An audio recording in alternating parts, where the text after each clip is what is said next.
السلام عليكم ورحمة الله وبركاته. بسم الله الرحمن الرحيم. الحمد لله رب العالمين. الصلاة والسلام على أشرف الأنبياء والمرسلين أما بعد.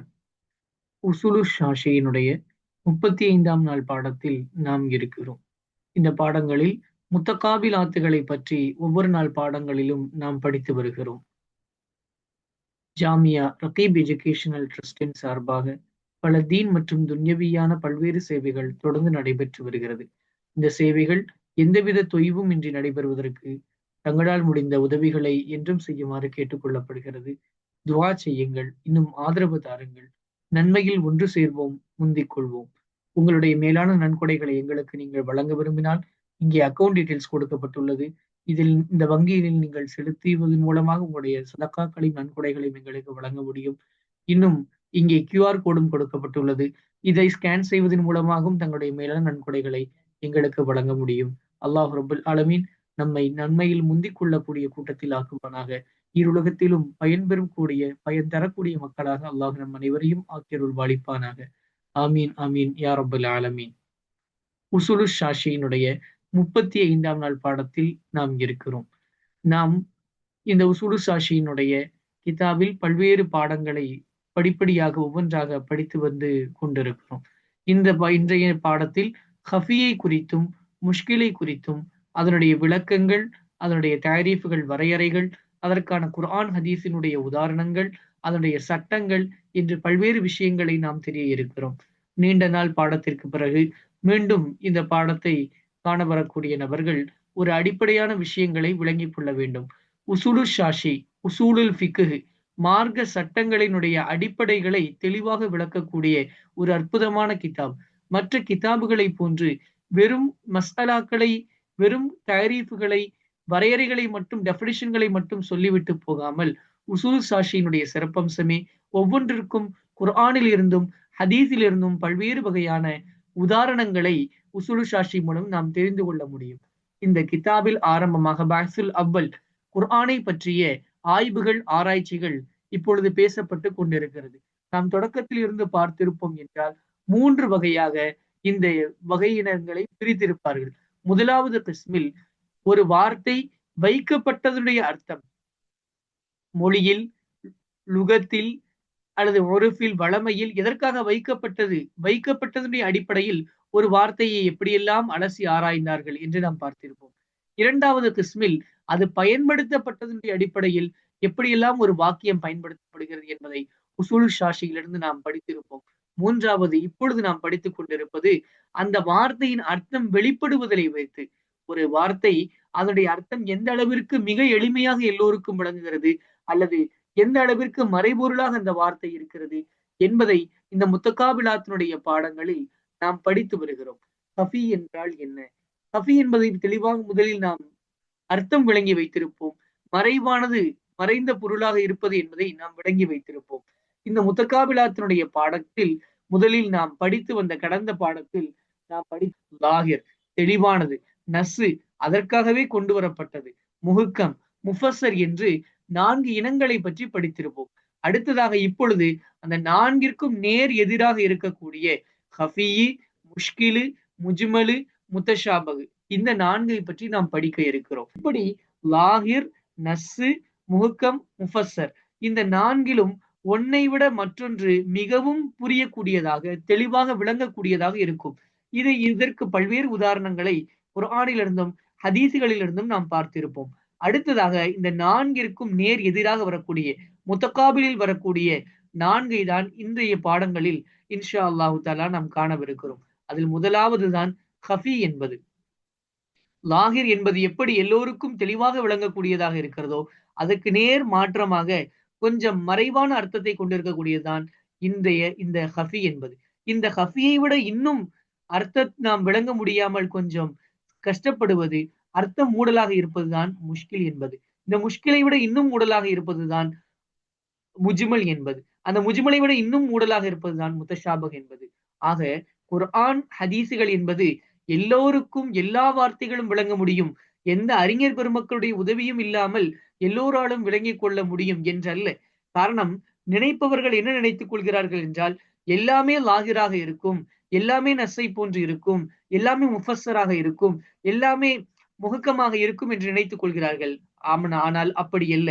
ஒரு பகுதி அவ்வாறு தெளிவாக விளங்கக்கூடியதாக இருந்த போதிலும் மற்றொரு பகுதி ஹஃபியாகவும், முஷ்கிலாகவும், முஜ்மலாகவும், முத்தஷாபிகளாகவும் பல்வேறு வகைகள் இருக்கிறது.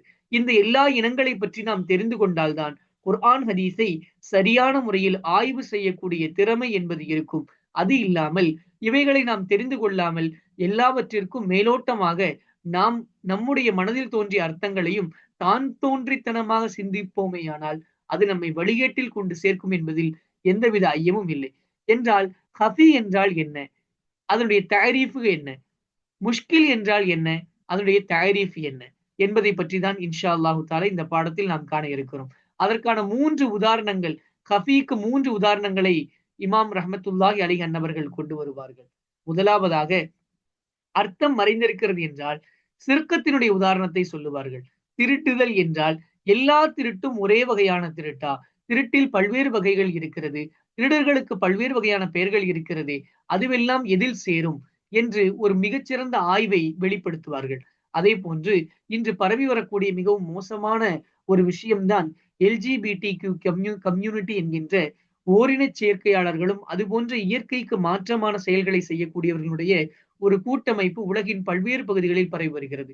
என்றால் குர்ஆனில் ஜினாவை குறித்துள்ள ஹுக்கும் இருக்கிறதே, இந்த ஜினா விபச்சாரத்தினுடைய சட்டம் இந்த ஓரின சேர்க்கையாளர்களுக்கு பொருந்துமா பொருந்தாதா, அவர்களுக்கான சட்டம் என்ன என்பதை குறித்து மிக தெளிவாக ஹஃபியினுடைய பாடத்தில் முசன்னிப் ரஹ்மத்துல்லாஹி அலைஹி அன்னவர்கள் மிக அழகாக விளக்குவார்கள். அதே போன்று வாழ்வியல் உதாரணங்களையும் சொல்லி விளக்குவார்கள்.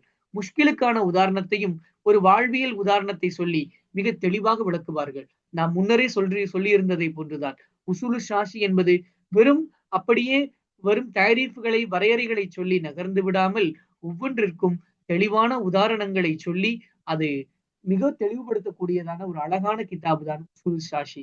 இந்த கிதாபை கிதாபுல் ஹம்சீன் என்றும் கூட சொல்லுவார்கள். காரணம் 50 நாட்களில் இந்த கிதாபு எழுதி முடிக்கப்பட்டதாகவும் ரிவாயத்து செய்யப்படுகிறது.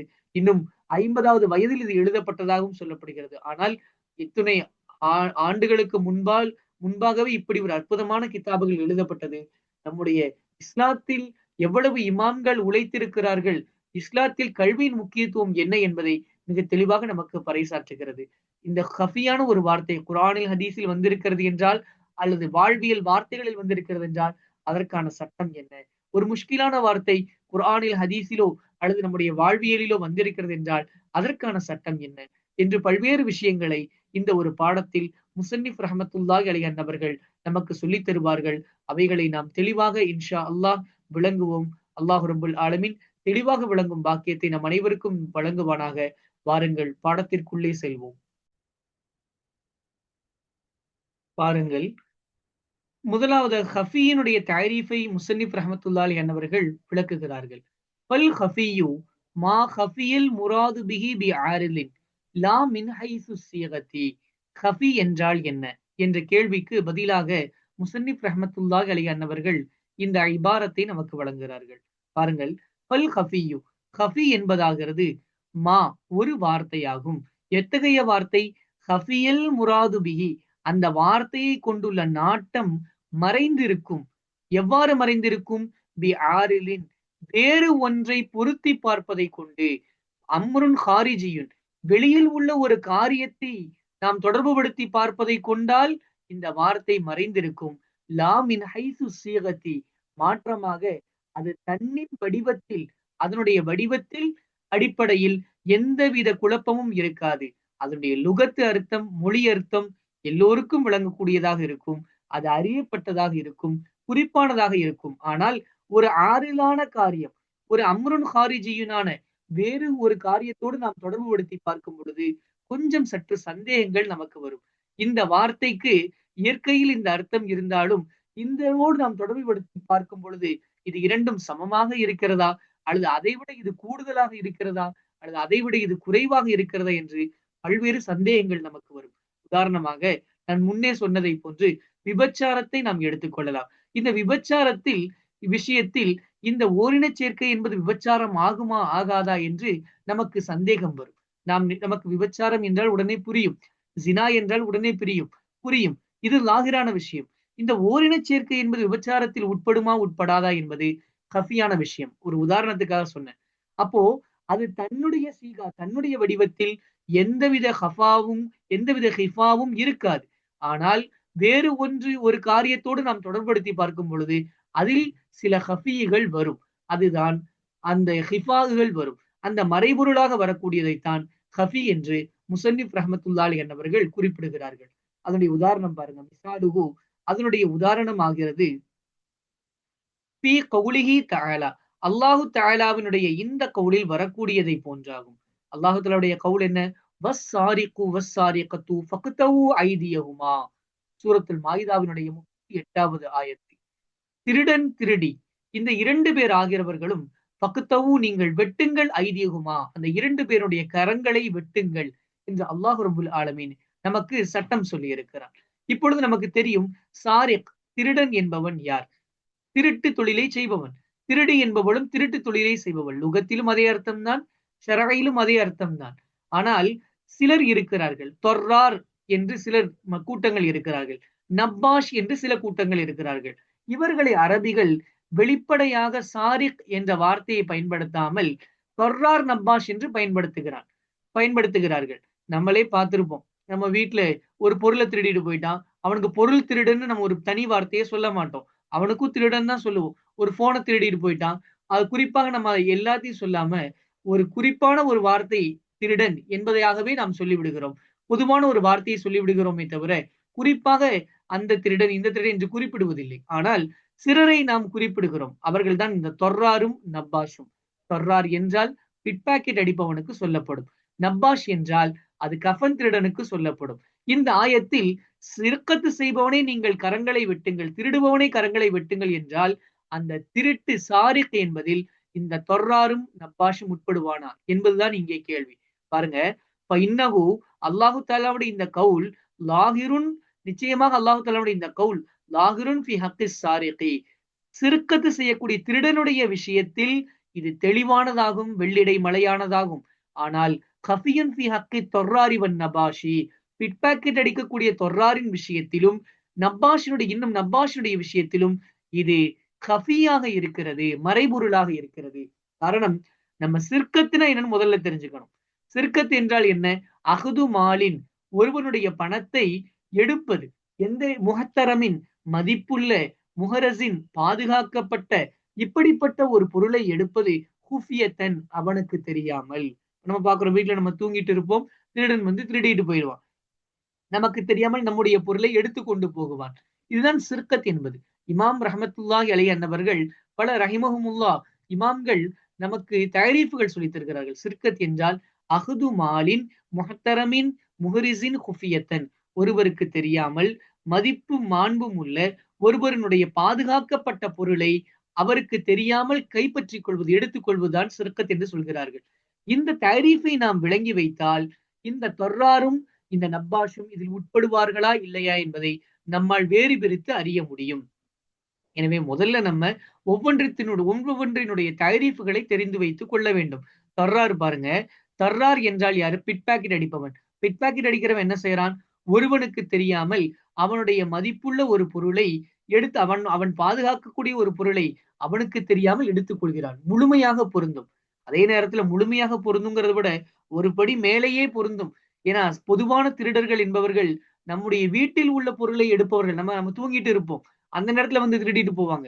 ஆனா தொர்ரார், பிட்பாக்கெட் அடிப்பவன் என்பவன், அவன் நாம் முழித்திருக்கும் பொழுதே நமக்கு நம்முடைய பொருளை, அந்த மதிப்புள்ள பொருளை நமக்கு தெரியாமல் முழித்திருக்கும் பொழுதே எடுத்துக்கொண்டு செல்வான். எனவே தொர்ரார் என்பவன் மிக சரியாக சிறுக்கத் என்பதற்கு பொருந்துவான். எனவே இமாம் அபூ ஹனீஃபா ரஹ்மத்துல்லாஹி என்பவர்கள் சொல்லுவார்கள், இந்த திருட்டை பற்றி வந்துள்ள இந்த சட்டம் எப்படி பொதுவான சாரிக்குகளுக்கு பொருந்துகிறதோ அப்படியே தொர்ராருக்கும் பொருந்தும். பிட்பாக்கெட் அடிப்பவனுடைய 2 கரங்களும் வெட்டப்பட வேண்டும் என்று இஸ்லாமிய சட்டம் கூறுகிறது என்று இமாம் அபூ ஹனீஃபா ரஹ்மத்துல்லாஹி அலைஹி அன்னவர்கள் இந்த தொர்ராருடைய விஷயத்தில் சொல்லுவார்கள். எனவேதான் இந்த சாரிக்கத்துங்கிறது வெளிப்படையா நமக்கு லாகிரா, சிறுக்கத்து செய்யக்கூடிய திருடன் விஷயத்தில் நமக்கு வெளிப்படையாக இருந்த போதிலும் தொர்ராருடைய விஷயத்தில் சில சந்தேகங்கள் வருகிறது. என்ன அந்த சந்தேகம்? பொதுவான திருடன் என்பவன் தூங்கும் பொழுது திருடுவான், தொர்ரார் என்பவன் முழித்துக் கொண்டிருக்கும் பொழுது திருடுகிறானே என்று சந்தேகம் வருகிறது. அப்பொழுதுதான் சொல்கிறோம், தூங்கும் பொழுது எடுப்பவனே திருடன் என்றால், நாம் முழித்துக் கொண்டிருக்கும் பொழுதே நாம் பாதுகாக்கக்கூடிய நம்முடைய மதிப்பான ஒரு பொருளை ஒருவன் எடுக்கிறான் என்றால், அவன் அவுலாவான விதத்தில், ஏற்றமான விதத்தில் அவன் திருடனாக கணிக்கப்படுவான், கருதப்படுவான் என்று இமாம்கள் நமக்கு சொல்லித் தருவார்கள். அடுத்ததாக நாம் வருகிறோம் நப்பாஷுடைய விஷயம். நப்பாஷ் என்றால் கஃனை திருடுபவன். ஒரு மையத்துக்கு போர்த்தப்பட்டுள்ள கஃனை அந்த கபரில் தோண்டி அதிலிருந்து திருடுபவன் தான் நப்பாஷ். இங்கேயும் இந்த சிற்கத்து பொருந்துகிறதா என்று நாம் பார்க்கிறோம். சிற்கத் என்றால் என்ன? அஹது மாலின் முஹ்தரமின் முஹரிசின் ஹுஃபியத்தன். ஒருவருக்கு தெரியாமல் அவன் பாதுகாக்கக்கூடிய ஒரு மதிப்புள்ள ஒரு பொருளை எடுத்துக் கொள்வதாகும். இங்க பாருங்க, மையத் என்பது அந்த கஃன் துணியை பாதுகாக்க கூடியது அல்ல. அது பாதுகாப்பாக வைக்கப்பட்ட இடமும் அல்ல. இப்படி 2 பிரச்சனைகள் இந்த நப்பாஷுடைய விஷயத்துல வருது. பொதுவா கஃன் துணிய கடையில போய் திருடனா அது திருட்டுதான். ஏன்னா அது அந்த கடைக்காரனால் பாதுகாக்கப்படுகிறது. அது பாதுகாப்பான ஒரு இடத்தில் வைக்கப்பட்டிருக்கிறது. ஆனால் ஒரு கபரில் ஒரு மையத்தோடு சேர்த்து வைக்கப்பட்டுள்ள அந்த கஃன் துணியை அந்த மையத்து பாதுகாக்கக்கூடியதும் அல்ல. அது பாதுகாப்பான இடத்திலும் வைக்கப்பட்டதல்ல. எனவே அந்த நப்பாஷினுடைய சட்டமாகிறது அது இந்த சிறுக்கத்திற்கு உட்படாது என்று இமாம் அபூ ஹனீஃபா ரஹ்மத்துல்லாஹி அலைஹி அன்னவர்கள் நமக்கு சொல்லித் தருகிறார்கள். அடுத்ததாக பாருங்க, 2வது உதாரணம் முஸன்னிஃப் ரஹ்மத்துல்லாஹி அலைஹி அன்னவர்கள் கொண்டு வருகிறார்கள். வகதாலிக அதை போன்றே ஆகும் கவுலுஹு தஆலா, உயர்வான அல்லாஹு தஆலாவுடைய இந்த கவுலும் இந்த சொற்றொடரும் அல்லாஹு தஆலாவுடைய இந்த கவுலும் அதே மஸ்அலாவை போன்றாகும். எப்படி? அந்த கவுல பாருங்க. அஸ்ஸானியத்து வஸ்ஸானி, சூரத்து நூறுனுடைய 2வது வசனம் நம்ம படிச்சிருப்போம். ஃபஜ்லிது குல்ல வாஹிது மின்ஹுமா மிஅத்த ஜல்தா. நம்ம அந்த ஆயத்துகளை தெரிந்தவர்கள் தெளிவாக நாம் கேட்டிருப்போம். என்னது? விபச்சாரம் செய்யக்கூடிய ஆணையும் விபச்சாரம் செய்யக்கூடிய பெண்ணையும் 100 கசேடி அடியுங்கள். திருமணம் முடிக்காதவர்களாக இருக்கிறார்கள் என்றால் 100 கசேடி அடியுங்கள். திருமணம் முடித்தவர்களாக இருக்கிறார்கள் என்றால் அவர்களை கல்லெறிந்து கொலை செய்யப்பட வேண்டும் என்று குர்ஆன் மூலமாகவும் ஹதீஸின் மூலமாகவும் நாம் தெரிந்து கொள்கிறோம். அப்ப விபச்சாரம் செய்யக்கூடிய ஆணையும் விபச்சாரம் செய்யக்கூடிய பெண்ணையும் கல்லால் அடித்து கொலை செய்யப்பட வேண்டும் என்றும் இன்னும் 100 கசேடிகள் அடிக்கப்பட வேண்டும் என்பதும் தெளிவான விஷயம். இதைத்தான் சொல்கிறார்கள். லாஹிருன் ஃபி ஹக்கி ஸானி, ஒரு விபச்சாரம் செய்யக்கூடியவனுடைய விஷயத்தில் இது தெளிவானதாக இருக்கிறது. அதே நேரத்தில் ஓரின சேர்க்கையாளருடைய விஷயத்தில் இந்த ஆயத்தினுடைய சட்டம் என்ன, அது இவர்களுக்கு பொருந்துமா பொருந்தாதா என்று கேள்வி வருகிறது. லிவாத்தத்து செய்யக்கூடிய ஒரு ஓரின சேர்க்கையாளனுடைய விஷயத்தில் இது ஹஃபியாக இருக்கிறது. இப்ப கேள்வி வருது, என்ன? ஜினாவும் இந்த லூத்தியும் ஒன்றா? எப்படி நாம் பிரித்தறிவது? இந்த ஆயத்தை கேட்டவுடன் நமக்கு லாகிரா புரியும். விபச்சாரம் செய்பவர்களை நீங்கள் கல்லால் எறிந்து கொள்ளுங்கள், விபச்சாரம் செய்பவர்களை 100 கசையடி அடியுங்கள் என்றால் நமக்கு மிகவும் தெளிவாக விளங்கக்கூடியதாக லாகிராக விளங்கும். அதே நேரத்தில் ஓரின சேர்க்கையாளர் என்று ஒரு ஹாரிஜான ஒரு விஷயத்தை நாம் கொண்டு வரும் பொழுது இங்கே நமக்கு சில சந்தேகங்கள், சில ஷக்கு சுபுகாத்துகள் உண்டாகிறது. அதை நாம் விளங்க வேண்டும் என்றால் ஜினா என்றால் என்னவென்று நாம் தெரிந்து கொள்ள வேண்டும்.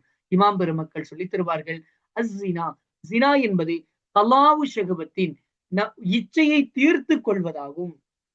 பில் வதழி, உடலுறவை கொண்டு, பில் குபுலி, பெண்ணின் மறைவான உறுப்பின் வழியாக, பேரிதழின் வழியாக, பி கைரில் மில்கி, அவனுக்கு சொந்தம் இல்லாத, உடைமை இல்லாத, மனைவிமார்கள் அல்லாத வேறு பெண்களின் பேரிதழ்கள் வழியாக தன்னுடைய இச்சையை தீர்த்து கொள்வதுதான் ஜினா என்பதாகும். அப்ப ஜினா என்னது? கலாவு ஷஹுவத்தின் பில் வதழி ஃபில் குபுலி பி கைரில் மில்கி, ஒருவனுக்கு சொந்தமில்லாத மற்ற பெண்களின் மூலமாக அவர்களுடைய மறைவான உறுப்பு, அதாவது பேரிதழின் வழியாக தன்னுடைய இச்சையை தீர்த்து கொள்வதுதான் ஜினா என்பதாகும். இப்ப நம்ம நேரா அதே டைரீஃப், அதே வரையறை இந்த லிவாத்தத்துக்கு பொருந்தா என்று பார்க்கிறோம். முதலாவதாக ஃபில் குபுல், பேரிதழ் வழியாக, பேரிதழ் மூலமாக, மறைவான உறுப்பின் வழியாக நடக்குமான்னு கேட்டீங்கன்னா நடக்காது. லிவாத்தத் என்பது பரவலாக ஆணுக்கும் நடக்கும் பொழுது அது துபுரின் வழியாக இருக்கிறது. எனவே ஃபில் குபுல், பேரிதழ் வழி என்பது முதலாவதாக நேர் மாற்றமாக வருகிறது. மற்றொரு விஷயம், ஜினாவில் ஆணுக்கும் பெண்ணுக்கும், ஃபாயிலுக்கும் மஃபூலுக்கும் இருவருக்கும் மத்தியில் இன்பம் பரிமாறப்படுகிறது. ஆனால் லிவாத்தத்தினுடைய விஷயத்தில் அது ஃபாயிலுக்கு மட்டும்தான் இன்பமே தவிர மஃபூலுக்கு கலாவு ஷஹவத்து நடக்காது என்று இமாம் பெருமக்கள் நமக்கு சொல்லித் தருகிறார்கள். இவ்வாறு ஒன்று, ஆண் பெண்ணுக்கு மத்தியில் நடக்கக்கூடிய மோசமான, கேவலமான, இழிவான விஷயம்தான் இந்த விபச்சாரம் என்பது. அதை குர்ஆன் கடுமையாக தடுத்திருக்கிறது. அதற்கான தண்டனைகளை மிக தெளிவாக சொல்லி இருக்கிறது. இந்த லூத்திகி லிவாத்தத்து செய்யக்கூடிய விஷயம் அது நேரடியாக ஜினாவாகாமல் விட்டாலும் அதுவும் இஸ்லாத்தில் கடுமையாக தண்டிக்கப்படக்கூடிய ஒரு காரியமாக இருக்கிறது. என்றாலும் கூட இந்த ஜினாவினுடைய சட்டம் இந்த லிவாத்தத்துக்கு பொருந்துமா என்றால் பொருந்தாது. காரணம் இங்கே நடக்கக்கூடிய ஜினாவில் விபச்சாரத்தில் நடக்கக்கூடிய காரியம் ஆணுக்கும் பெண்ணுக்கும் மத்தியில் அந்த பெண்ணுடைய மறைவான பேரிதழ் வழியாக நடைபெறக்கூடியது. அதே நேரத்தில் லிவாத்தத்துடைய விஷயத்தில் அந்த LGBTQ கம்யூனிட்டி என்று இயற்கைக்கு புறம்பான என்று என்றெல்லாம் சொல்லப்படுகிறதோ அவைகளில் நடக்கக்கூடியது. நேரடியாக இந்த ஜினாவினுடைய அர்த்தத்தை அங்கு பெறப்படுவதில்லை. மாற்றமாக இஸ்லாம் வேறு வழிகளை சொல்லி இருக்கிறது. சய்யிதுனா முஹம்மது ரசூல் ஸல்லல்லாஹு அலைஹி வஸல்லம் அவர்கள் சொன்னார்கள், உக்குத்துலுல் ஃபாயில வல் மஃபூல, அந்த ஓரினச் சேர்க்கை செய்பவன் செய்யப்படுபவன் இரண்டு நபர்களை நீங்கள் கொலை செய்து விடுங்கள் என்று நபிகள் நாயகம் ரசூல் ஸல்லல்லாஹு அலைஹி வஸல்லம் அவர்கள் சொல்லி இருக்கிறார்கள். அதை போன்றே சய்யிதுனா அப்துல்லாஹ் இப்னு மஸ்ஊத் ரலியல்லாஹு அன்ஹு அவர்களை தொட்டும் அறிவிக்கப்படுகிறது, அவ்வாறு லிவாத்தத்து செய்பவனை நீங்கள் மலையிலிருந்து கீழே தள்ளி விடுங்கள் என்று அவர்களின் மூலம் ரிவாயத்து செய்யப்பட்டிருக்கிறது. மூன்றாவது ஒரு வாழ்வியல் உதாரணத்தை சொல்கிறார்கள். வலவ் ஹலஃப, ஒருவன் சத்தியம் செய்தான். என்ன சத்தியம் செய்தால்? லா யகுலு ஃபாகிகத்தன், கனிகளை உண்ண மாட்டேன் என்று ஒருவன் சத்தியம் செய்கிறான் என்றால், கான லாகிரன், இது வெளிப்படையானதாக இருக்கும். ஃபீமா, ஒரு விஷயத்தில், எப்படிப்பட்ட விஷயம்?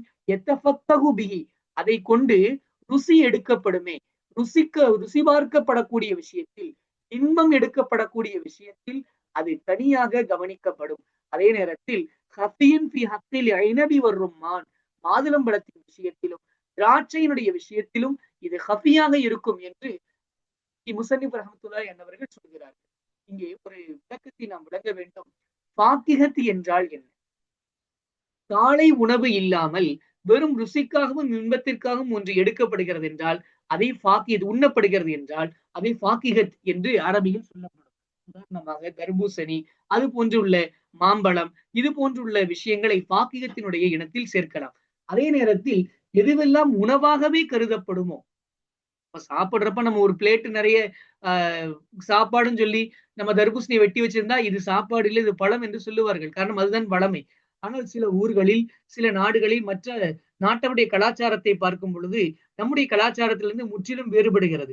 அப்படி உள்ள கலாச்சாரங்களில் அன்றைய கால அரபுகள் திராட்சை பழத்தையும் மாதுளம் பழத்தையும் வெறும் சுவைக்காக பயன்படுத்தப்பட்ட எத்தஃபக்கஹு பிஹியான, சுவை எடுக்கக்கூடிய, இன்பம் எடுக்கக்கூடிய ஒரு ருசிக்காக அவர்கள் பயன்படுத்தவில்லை. அந்த காலத்தில் இதை காலை உணவாகவே அவர்கள் பயன்படுத்தி இருந்தார்கள். எனவே அவர்களில் அந்த ஃபாக்கிஹத் என்பது வருமா வராதா என்று பார்த்தால் வராது என்று இமாம்கள் சொல்கிறார்கள். காரணம், அது காலை உணவாக பயன்படுத்தப்பட்டது. வெறும் மாதுளம்பழத்தை காலை உணவாக உண்ணுவார்கள், வெறும் திராட்சை பழங்களை காலை உணவாக உண்ணுவார்கள். மற்ற பழங்களை, ஃபாக்கிஹத்துகளை, எத்தஃபக்கஹு பிஹியான ஃபாக்கிஹத்துகளை உணவை உண்டுவிட்டு மீதமுள்ள எக்ஸ்ட்ராவாக உண்ணுவார்கள். எனவே இந்த இரண்டும் அந்த ஃபாக்கியத்திற்கு உட்படாது. எனவே எவனொருவன் உணவில்லாமல் இந்த இனபையும் ரும்மானையும் சாப்பிட்டு வயிறு பூரணமாகிறது, பசி நீங்குகிறது என்றால், நான் பழத்தை சாப்பிட்டால், கனியை சாப்பிட்டால் நான் சத்தியம் முறித்தவன் என்று ஒருவன் சொல்லிவிட்டு இந்த இனபையும் ரும்மானையும் சாப்பிட்டால் அவன் சத்தியம் முறித்தவன் அல்ல. ஏனென்றால் இது பழமாகவே அன்றைய காலங்களில் மற்ற பழங்களைப் போல் கருதப்படவில்லை என்று சய்யிதுனா இமாமுனா அபூ ஹனீஃபா ரஹ்மத்துல்லாஹி அன்ஹு தெளிவுபடுத்துகிறார்கள். எனவே ஃபாக்கிஹத் என்ற விஷயம் அது மற்ற கனிவர்க்கங்களில் லாகிராகவும், எதெல்லாம் ருசிக்காக சாப்பிடப்படுமோ அந்த விஷயத்தில் லாகிராகவும், இந்த இனபெருமான் விஷயத்தில் அது ஹஃபியாகவும் இருக்கிறது என்று இமாம் அபூ ஹனீஃபா ரஹ்மத்துல்லாஹி அவர்கள் சொல்கிறார்கள்.